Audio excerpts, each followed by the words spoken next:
नाज़रीन इकराम, हम आपको इस्लामाबाद से कुछ खबरें देना चाहते हैं कि ऐसा क्या मामला हो गया है कि शहबाज शरीफ को वज़ीर-ए-आज़म हाउस से मुंतकिल करने की खबर या दावा आया तो इनको कहाँ मुंतकिल किया जा रहा है। वज़ीर-ए-आज़म हाउस और ऑफिस में नई पाबंदियाँ आयद हो गई हैं। आप जानते हैं कि इस वक्त किसानों का इस्लामाबाद में इकट्ठ है और वो वहाँ मौजूद हैं। इनकी वजह से लोगों को मुश्किलात का सामना है, लेकिन इस ट्रैफिक जाम की वजह इनके मुतालबात हैं। असल परेशानी की वजह यह है कि कल इन लोगों ने कौमी सलामती का इजलास बुलाया। ये जो नतायज चाहते थे वो नतायज सामने ना आ सके। हुकूमत ने JIT बनाई मगर वो भी हटा दी गई। अब एक आला सतह की साइबर सिक्योरिटी कमेटी बनाई गई है, लेकिन हुकूमत खुद से ही तय करेगी कि क्या हुआ है क्या नहीं हुआ। परेशानी इस बात की है कि साइबर सिक्योरिटी आखिर काम क्या करेगी, या ये सिर्फ इमरान खान के हवाले से ही होगी। अब शीरी मज़ारी भी कह रही हैं कि हुकूमत चाहती है कि इमरान खान की ऑडियो की तहकीकात करवा लें, लेकिन असल और दिलचस्प खबर है कि वो वज़ीर-ए-आज़म की सिक्योरिटी से मुतालिक। अब मसला यह है कि आज़म नज़ीर तारड़ ने बात की और इन्होंने वज़ीर-ए-आज़म हाउस मुकम्मल तौर पर गैर महफूज कहा। यहाँ पर मीटिंग्स करना ठीक नहीं है। फिर लोगों ने सवाल उठाया था कि कल जो कौमी सलामती कमेटी का इजलास हुआ था इसके बारे में क्या कह सकते हैं। कल के इजलास का अंदाज़ा ये कर लें कि आम तौर पर कोई भी इजलास होता है इसकी कोई तस्वीर या वीडियो आती है, मगर अब तक कई घंटे हो चुके हैं वीडियो या तस्वीर की सूरत में कोई डाटा फराहम नहीं किया गया। ये बहुत गैर मामूली है, ऐसा होता नहीं है। अब खबरें ये हैं कि इस वजह से शहबाज शरीफ वज़ीर-ए-आज़म हाउस में रहना नहीं चाहते, वो कहीं मुंतकिल होना चाहते हैं और मुंतकिल होना भी चाह रहे हैं। ये खबर जब आई तो आज़म नज़ीर तारड़ ने फौरी तौर पर कहा कि ऐसा कुछ नहीं है, शहबाज शरीफ कहीं मुंतकिल होने का नहीं सोच रहे। ऐसा ही शायद होगा लेकिन यकीन नहीं कर सकते।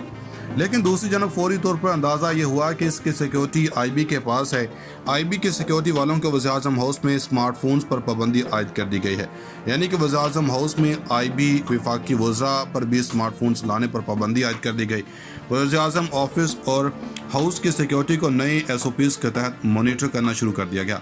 अब ये दिलचस्प सूरत हाल है। दूसरी जानब एक और बात है, कौमी सलामती कमेटी का जो इजलास हुआ था मगर बात नहीं बनी। इसके बाद काबीना का इजलास तलब किया। इस हवाले से कहा गया कि जनाब जो कौमी सलामती कमेटी का इजलास में फैसले हुए हैं हमने इसकी तौसीक करवानी है। वो साइबर कमेटी है, राना सनाला इसके सरबराह होंगे। एक खबर और सामने आई है जो BBC और जियो न्यूज़ ने रिपोर्ट किया। इसके मुताबिक तहरीक इंसाफ के रहनुमा फवाद चौधरी ने इंकशाफ किया कि जनरल बाजवा ने इमरान खान को एक से ज़ायद मरतबा कहा कि पाकिस्तान के वज़ीर-ए-आज़म हाउस के अंदर बात करना महफूज नहीं है। आर्मी चीफ ने इमरान खान को कहा था कि वज़ीर-ए-आज़म हाउस को डीबग करना चाहिए। आर्मी ने GHQ की साइबर सिक्योरिटी महफूज कर ली थी। इन्होंने मजीद इंकशाफ किया कि भारतीय एजेंसियों ने वज़ीर-ए-आज़म की गुफ्तगू रिकॉर्ड करने के लिए पेगासस प्रोग्राम खरीदा था। लेकिन दिलचस्प बात है कि जनरल बाजवा भी समझते थे कि वज़ीर-ए-आज़म हाउस की रिकॉर्डिंग्स की जा रही हैं। एक और अंदाज़ा कर लें कि जिस तरह श्री रहमान ने कहा कि इमरान खान की ऑडियो की तहकीकात करना ज़रूरी है, तो हुकूमत एक मरतबा फिर इमरान खान के खिलाफ कार्रवाई करने का सोच रही है। बताया जा रहा है कि हुकूमत अगले दिनों में कुछ सब सामने लाना चाहती है। सेठी साहब फरमा रहे हैं कि ये ऑडियो लीक इमरान खान का खेल है, इसको सब कुछ पता था। ये इस्टेब्लिशमेंट और हुकूमत को अंडरमाइन करने के लिए कर रहे हैं। इन्होंने क्या कहा, खान साहब ने एक जलसे में कहा था और अभी ऑडियोज़ आ रही हैं, साइफर की तहकीकात का मुतालबा किया था कि इसको खोला जाए। अगर ये तफ्तीश करते हैं तो वो पार्लियामेंट में जाएंगे। इसके बाद अचानक एक ऑडियो आ जाता है और इसमें साइफर की बात ही हो रही होती है। हैरान कुन तौर पर अब वो कह रहे हैं कि ऑडियो अच्छी आ गई है, अब साइफर की तहकीकात होनी ज़रूरी है। ये खान साहब की गेम है। खान साहब ये सारे के सारे ऑडियोज़ आ रही हैं, इनका एक ही मकसद है कि नूनी को अंडरमाइन करना, ISI को अंडरमाइन करना, इदारों को और अपने लिए रास्ता खोलना। ये साइफर वाला रास्ता भी इसी तरह का है। ये सारी ऑडियोज़ भी इसको फ़ायदा देने वाली हैं।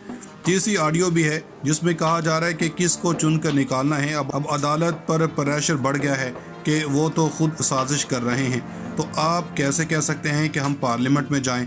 बंदा इनसे पूछे कि जिस ऑडियो लीक पर ये चर्चा कर रहे थे रात को ये कहना पड़ रहा है कि भाई गलती हो गई है। नाज़रीन, ऑडियो लीक्स में पहली गिरफ्तारी हो चुकी है। पहला शख्स इन ऑडियोज़ को लीक करने में गिरफ्तार हो चुका और ये शख्स कौन निकला है और इस शख्स के हवाले से बहुत बड़ा दावा सामने आ चुका। जबकि एक जानब पाकिस्तान के मिलिट्री ने GHQ ने कोर कमांडर गुफ्तगू की, वहीं दूसरी जानब कोर कमांडर की मीटिंग के बाद कौमी सलामती का एलामिया सामने आया। इस इजलास में भी अब एक बहुत बड़ा फैसला कर लिया गया। राना सनाला को फ्रंट सीट पर बिठा दिया गया। अब मामलात किस तरफ जाएंगे ये बड़ा अहम हो चुका। 28 सितंबर बरोज़ बुध ये दिन पाकिस्तान की सियासत में एक बड़ा अहम दिन रहा था। कुछ बहुत बड़ी मीटिंग्स हुई और 3 इम्पोर्टेंट तरीन मीटिंग्स عمران خان کی آڈیو لیک اپنی جگہ، لیکن 3 اور سب سے اہم تھی۔ ان میں سب کچھ تو سرپرائزنگ تھی۔ سب سے اہم میٹنگ وزیر اعظم نے ملاقات کی، جس میں ملک کی سیاسی صورتحال پر تبادلہ خیال کیا۔ وزیر اعظم نے ایوان صدر خود آ کر ملاقات کی۔ یہ ملاقات تقریباً 30 منٹ تک جاری رہی۔ ملاقات کے دوران دونوں رہنماؤں نے ملک کی معاشی اور سیاسی صورتحال پر تبادلہ خیال کیا۔ اس موقع پر عارف علوی نے مشورہ دیا کہ مفاہمت کی راہ پر چلا جائے تاکہ سیاسی صورتحال میں بہتری لائی جا سکے۔ شہباز شریف کے حوالے سے یہ بات چیت ساری سامنے آئی۔ اس میں جو کوششیں ہیں مفاہمت کی، انہیں سراہا بھی گیا۔ یہ بہت بڑا بریک تھرو ہے۔ اس ملاقات کو جتنی زیادہ اہمیت دی جائے وہ کم ہے۔ تاجر برادری پہلے ہی کہہ چکی ہے کہ عمران خان اور شہباز شریف کی ملاقات کروائی جانے والی ہے۔ اس میں جنرل باجوہ ہوں گے۔ ایسے ملاقات صرف اب صدر مملکت کروا سکتا ہے، جو کہ ریاست کا سربراہ ہے۔ اب ایک جانب یہ سب ہو رہا ہے تو وہیں دوسری جانب قومی سلامتی کمیٹی کا اجلاس کے حوالے سے بھی اہم خبریں سامنے آئیں۔ بطور وزیر خزانہ اسحاق ڈار کی بھی شرکت ہوئی۔ عارف علوی نے اسحاق ڈار سے حلف لیا۔ اسی کے تناظر میں یہ ملاقات بھی ہوئی۔ لیکن ایک کور کمانڈر کانفرنس کا احوال بھی سامنے رکھنا ہے۔ کور کمانڈر کانفرنس میں کہا گیا کہ تمام فارمیشن چوکس رہیں۔ سیلاب زدگان صحت کی سیکیورٹی کے حوالے سے جو پریس ریلیز سامنے آیا ہے، اس کی فوٹیج بڑی دلچسپ ہے، کیونکہ اس میں چیف کے بعد جس ترتیب سے شرکا ہیں، ان میں تمام تر سینسر موسٹ جرنلز ہیں۔ یہاں تک کہ یہ فوٹیج بھی بڑا خاص خیال رکھا گیا کہ سینیورٹی کو برقرار رکھا جائے۔ اب ایک جانب یہ ہوا تو وہیں دوسری جانب قومی سلامتی کمیٹی کا اجلاس بھی ہوا، جس میں army chief, joint chief of staff, D G I B, ISPR، ISI تو بھی شامل تھی۔ شہباز شریف کے حوالے سے یہ بات چیت ساری سامنے آئی۔ اس میں جو کوششیں ہیں مفاہمت کی، انہیں سراہا بھی گیا۔ یہ بہت بڑا بریک تھرو ہے۔ اس ملاقات کو جتنی زیادہ اہمیت دی جائے وہ کم ہے۔ تاجر برادری پہلے ہی کہہ چکی ہے کہ عمران خان اور شہباز شریف کی ملاقات کروائی جانے والی ہے۔ اس میں جنرل باجوہ ہوں گے۔ ایسے ملاقات صرف اب صدر مملکت کروا سکتا ہے، جو کہ ریاست کا سربراہ ہے۔ اب ایک جانب یہ سب ہو رہا ہے تو وہیں دوسری جانب قومی سلامتی کمیٹی کا اجلاس کے حوالے سے بھی اہم خبریں سامنے آئیں۔ بطور وزیر خزانہ اسحاق ڈار کی بھی شرکت ہوئی۔ عارف علوی نے اسحاق ڈار سے حلف لیا۔ اسی کے تناظر میں یہ ملاقات بھی ہوئی۔ لیکن ایک کور کمانڈر کانفرنس کا احوال بھی سامنے رکھنا ہے۔ کور کمانڈر کانفرنس میں کہا گیا کہ تمام فارمیشن چوکس رہیں۔ سیلاب زدگان صحت کی سیکیورٹی کے حوالے سے جو پریس ریلیز سامنے آیا ہے، اس کی فوٹیج بڑی دلچسپ ہے، کیونکہ اس میں چیف کے بعد جس ترتیب سے شرکا ہیں، ان میں تمام تر سینسر موسٹ جرنلز ہیں۔